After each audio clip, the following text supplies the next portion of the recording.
una maumivu makali sana ya mgongo, una maumivu makali sana ya sciatica ambayo yanakusumbua wewe kutoweza kufanya kazi zako kabisa, leo nimekuletea tiba ambayo unaweza ukatumia hata kama ukiwa nyumbani. Sasa nini cha kufanya? Nisikilize kwa makini, huenda ikakufaa wewe ukaweza kujitibia ukiwa nyumbani.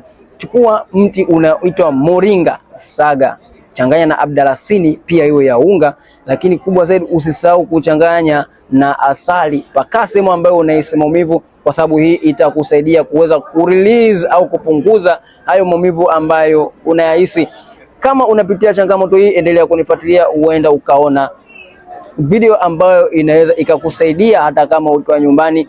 Pia share video hii kwa watu wengine ili waweze kujifunza namna gani wanaweza kujitibia kwa kutumia vitu asilia hata kama wakiwa nyumbani. Kubwa zaidi, ikiwa unapitia changamoto hii, unaweza ukasiliana nami moja kwa moja kwa ajili ya matibabu zaidi.